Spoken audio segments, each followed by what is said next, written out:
un invitado especial, polémico por demás, un excelente abogado, y estuvimos rivalizando respecto del tema del caso del pulpo y no nos pusimos de acuerdo.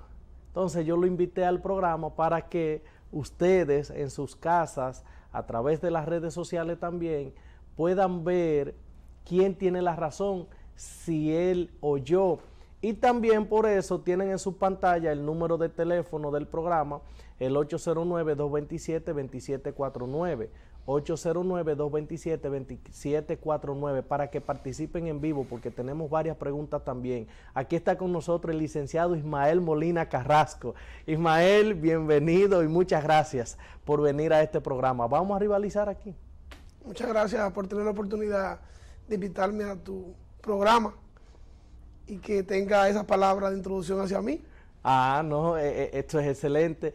Ismael, ¿qué pudo haberse dado en la medida de coerción del caso del pulpo? Ya que nosotros fuera de cámara y el otro día estuvimos conversando ese tema y usted rivalizó mucho, repítale al público qué pudo haberse dado y qué no se dio también en esa medida de coerción de ese caso. Lo primero es que las personas, el público en general, tiene una idea sobre qué es la justicia, y que cuando hay un tema polémico, como en este caso, esa medida de coerción, que duró casi 3 días. 3 días, dice el magistrado Alejandro Vargas que duró 26 horas, pero que tuvo 3 días en velo al pueblo dominicano y parte del mundo. Cuando esa audiencia o esa medida de coerción, esa simple medida de coerción, se pudo haber conocido en 4 o 5 horas más. ¿Por qué? ¿Por qué se pudo haber conocido en 4 o 5 horas? Porque una simple medida de coerción no es más. El teléfono en la pantalla, el teléfono del estudio, que queremos conversar con el público también, siga. Sí, no es más que establece el artículo 227 de la ley 7602 o Código Procesal Penal Dominicano, que dice que la Fiscalía, por mandato constitucional, artículo 169 y siguiente de la Constitución, amparado entonces su ley orgánica, ley 133-11, que es la ley que rige el Ministerio Público, y que manda entonces al Código Procesal Penal Dominicano a que la Fiscalía sea el ente persecutor de las infracciones penales que pueda cometer un individuo en una sociedad, pero que manda entonces al artículo 227 de esa ley, que es de procedimiento procesal penal dominicana, y que dice que una medida de coerción se toman en cuenta 2 aspectos. Una, lo que establece el artículo 227, y segundo, lo que establece el artículo 229. ¿Y qué establecen estos artículos?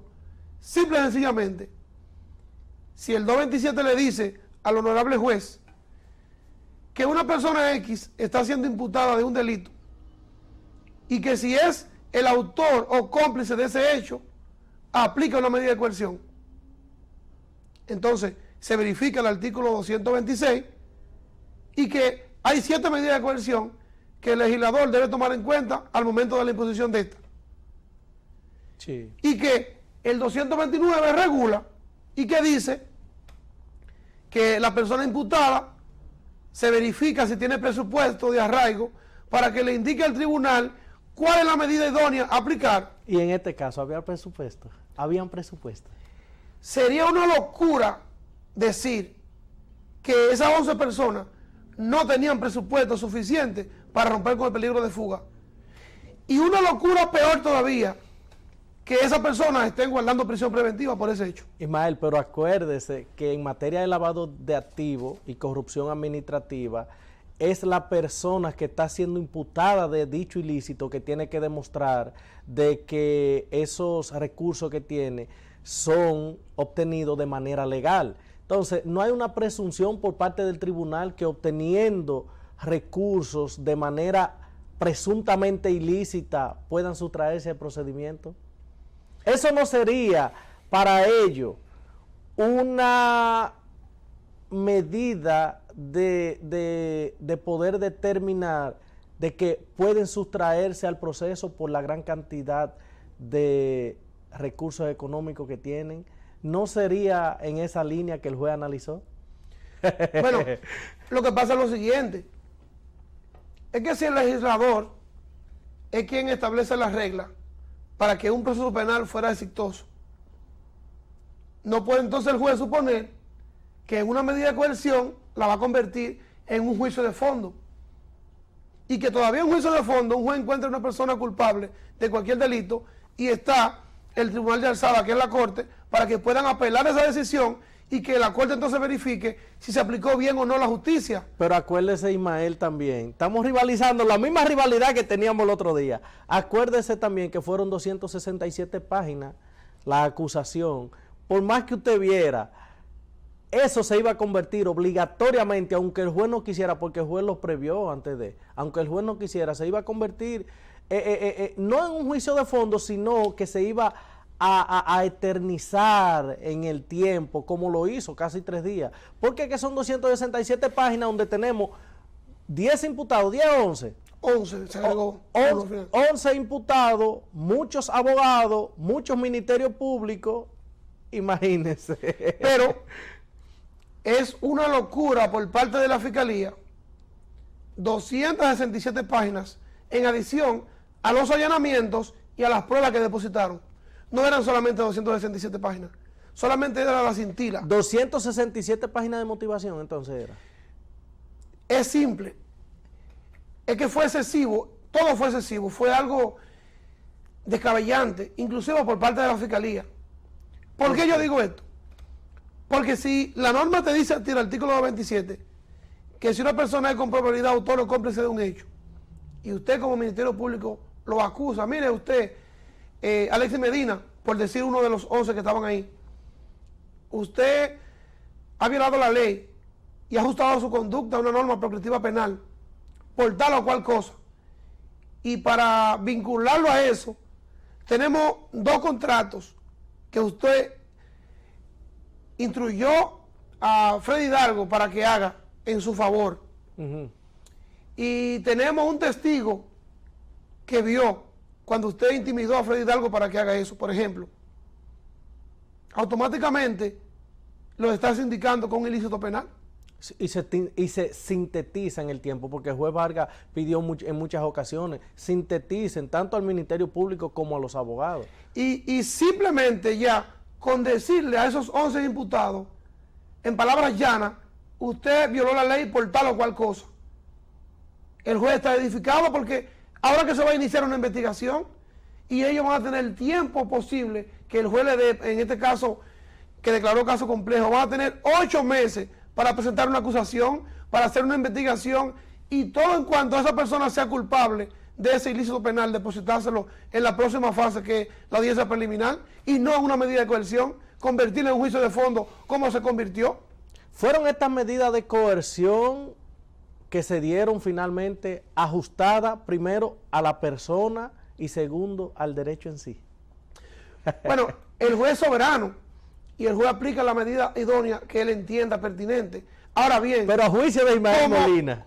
No a juicio de Ismael Molina, sino a juicio de cualquier abogado penalista litigante o sudatoga, como decimos en los tribunales a diario. Sí. Entendemos de que esa medida de coerción consistente en prisión preventiva es desproporcional a lo que dice la norma.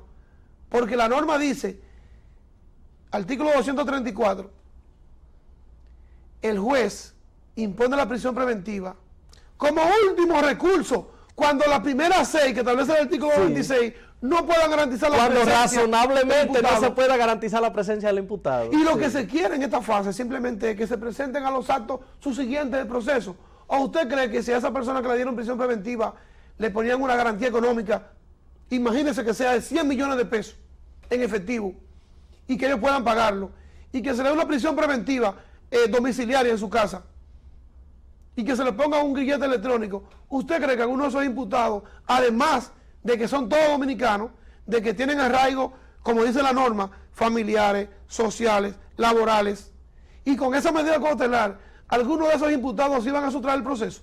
A juicio suyo. ¿Esa es la pregunta para mí? Sí. No se iban a sustraer. ¿Y usted cree entonces? A juicio suyo. Ahora es él. que si la norma dice que si tiene los presupuestos suficientes para que no se sustraigan del proceso y que la prisión preventiva es la excepción, entonces usted me va a preguntar, pero ¿y el daño a resarcirle a la sociedad? ¿Y la posible pena imponer? No era eso que le iba a preguntar. Lo que yo le iba a preguntar era lo siguiente: ¿y el populismo? ¿Dónde lo dejamos? Pero que los jueces, al aplicar justicia, deben de saber que son jueces y que no pueden... Que no pueden pensar así, ¿verdad? No pueden pensar como populismo penal, porque entonces cada persona tendría que hacer un tribunal. Lo que pasa, Ismael, que la sociedad llana que está ahí afuera no sabe de derecho. Y la sociedad llana que está ahí afuera, lo primero que iba a hacer era, ¿sabe a qué? A psiquitrillar a ese juez, a comérselo con yuca por las redes sociales. Porque usted tiene razón en lo que usted está diciendo. Y lo admiro porque tiene valor para decirlo de frente. Pero la sociedad llana que tiene sed de justicia no entiende eso. Entonces, el juez, recuerde que es un hombre popular, el juez de ahí, de los Guandules. Alejandro Vargas de ahí de los Guandules. Entonces, un tipo popular entiende, sabe jugar con el morbo social que tenemos. Pero hay algo, y es que es algo muy peligroso, porque entendemos que el magistrado Vargas es una persona popular y asequible, y que se para y habla con cualquier persona. Con cualquier imputado usted fácilmente lo ve hablando, socializando, o con cualquier abogado, cosa que muchos jueces le temen a eso, al ser cuestionado por el populismo que hay. Pero resulta lo siguiente, es que yo no estoy defendiendo a esos 11 imputados. Por mí, en lo personal. Cambiando de idea, usted va a seguir en esa línea. Qué raro que yo no lo veía ahí, en ese proceso. Yo pensé que usted iba a estar ahí en ese proceso, defendiendo a uno de ellos. No me conteste, solamente era una apreciación mía. Entonces, siga diciendo. ¿Qué resulta? Si la norma indica cuál es el proceder del juez y que el juez es soberano y procedió de acuerdo o conforme él entendía, y usted me ve cuestionando que no se debió hacer como se hizo, en la forma que se hizo, pero él es el juez, como le dijo a uno de los abogados, haga un concurso de oposición, gánelo y siéntese de este lado. Eso fue a Carlos Salcedo. Pero nosotros, como abogados a diario en los tribunales, entendemos de que, por ejemplo, en mi opinión personal, si esos 11 imputados tienen que ver con eso y son encontrados culpables, yo estoy de acuerdo que se le aplique la pena máxima y que sea con la prisión preventiva. Pero si es ahora que se va a iniciar una investigación para investigarlo, ¿por qué tienen que estar guardando prisión preventiva cuando hay otros métodos para que la investigación sea eficaz y eficiente y que ellos no tengan una pena por anticipada? Porque todo el que esté preso ahora por ese hecho, ya la sociedad dice son culpables. Y cuando llegue la audiencia preliminar, por ejemplo, como el caso de Brecht, y se quedaron de los 11 o 12 que estaban, como 4 fuera del proceso, ¿quién les retribuye a ellos su dignidad de que estuvieron presos? Ya, déjelo ahí, déjelo ahí.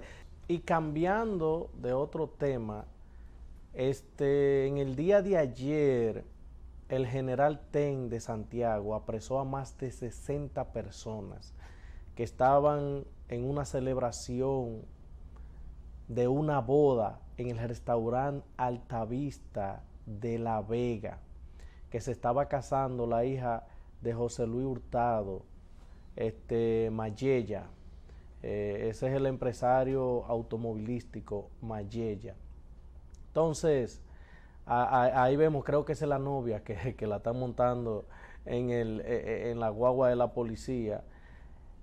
Primero entiendo que fue falta de tacto de los que iban a contraer nupcia, porque debieron hablar con las autoridades para que le dieran una especie de venia, una venia, que le diera un permisito especial para que ellos, y que él mandara unos oficiales para observar el protocolo sanitario, observar el distanciamiento físico y eso, porque fíjense, matarle el gusto a unas personas de esa manera. Pero ya eso vamos a dejárselo a la farándula. La farándula diría qué sucedió ahí a título personal o no. Pero nosotros lo que nos vamos a abocar en base a la ley, así fue procedente o no el arresto y la posterior multa, porque van a tener que pagar multa. ¿Usted está de acuerdo con que paguen la multa esas personas, con que el Ministerio Público le cobre multas a esas personas que son apresadas fuera del toque de queda o en el toque de queda? Entendemos de que hay una pandemia y que debemos de trazar líneas para preservar la salud y la vida humana de las personas, y que las medidas coercitivas son las que en estos tipos de casos dan el mayor resultado. Sí. Pero si alguien, estas personas que estaban contrayendo nupcias, o los invitados que fueron invitados a esa boda, viola la ley, entendemos de que si hay una ley previa y que sanciona esto, se ha sancionado de una forma o de otra. Pero ahora bien, no hay una ley previa. Ahora bien, si usted me dice a mí que quienes están llamados a corregir y a darle seguimiento a quienes violen la ley, y ellos entonces violan la ley, dígame usted entonces, ¿quién está haciéndolo peor? ¿O quienes por ignorancia desconocían ese tema, o quienes están para preservar violan la ley? Porque hasta yo tengo entendido, el Ministerio Público, por mandato constitucional, y veo la Constitución, que dice cuáles son las funciones del Ministerio Público y hasta dónde llega su alcance. Y cuando verifico entonces la ley que rige el Ministerio Público, que es la ley 133/11, verifico la ley completa, y tampoco el Ministerio Público tiene esas atribuciones, pero tampoco lo dice en el Código o la ley 7602 modificada por ley 1015, Código Procesal Penal Dominicano, que el Ministerio Público de cuándo a dónde se constituye en agente recaudador de dinero.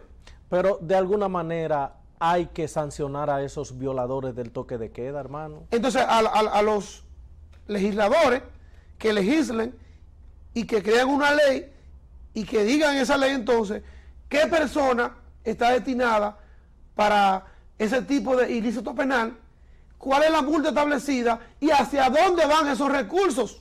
Eso significa que en base a la temporalidad de que no sabemos qué tiempo va a durar el COVID-19, ya deberían haber una ley. Una ley, ¿qué tiempo se toma una ley? Porque hay que enviar a la comisión, fácilmente 3 o 4 meses. Y de aquí allá, ya la vacuna está en Inglaterra, ya la Pfizer ya la dio como un hecho. Ya la semana pasada la primera persona, una señora de 80 y tantos años, fue ya vacunada. Entonces, fácilmente ya de aquí a enero ya tenemos la vacuna aquí, hermano. Pero como así el presidente da un decreto y declara el estado de emergencia, también puede dar un decreto de emergencia e indicar cuáles son las sanciones establecidas para quienes tienen este tema. Tenemos una llamadita. Aló, buena, ¿de dónde nos habla y quién?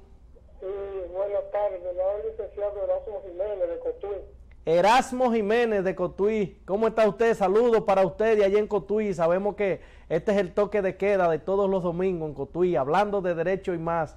Diga usted, licenciado. Mire, yo estoy totalmente de acuerdo con el señor que está...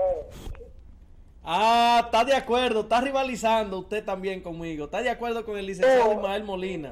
No es que, mire, señor,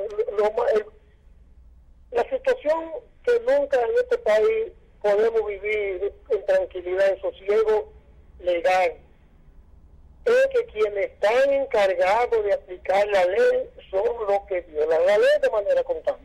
Eso fue lo que dijo Ismael. Mire, las multas en 30 segundos ya casi estamos terminando. solamente pueden ponerla a un juez y deben ponerla previa a una ley previa. Sí, nadie está facultado aquí para poner multas ni por decreto, si no está establecida mediante una ley previa y por un juez. Eso es ilegal. No, lo que pasa es que Ismael Molina lo decía, ya que la está violando la ley, entonces que el presidente haga un decreto, porque tampoco sabemos que por decreto, fue un supuesto que Ismael dijo. Pero que por decreto tampoco se pueden poner multas. Sí, sabemos que no, pero fue un supuesto que él dijo. Para que guarden el refajo. Exactamente. Eso buenas tardes, quería aclarar eso. Ah, ya usted sabe, muchas gracias. Ahí teníamos al licenciado Erasme de Cotuí participando y esperamos que siempre participe de este programa. Ok. Ismael, ya llegamos al final de este programa, de esta entrevista, porque ahora nos toca con el periodista Carlos Cepeda. Entonces, despídase de su pueblo. Sí, ellos hay tiempo, Carlos. Sí, hay tiempo. No hay tiempo. Bueno, ya Ismael, despídase de su público entonces. No tenemos tiempo, dice la dirección. Gracias por darme la oportunidad de estar aquí presente en su tan visto programa. Para mí es un placer.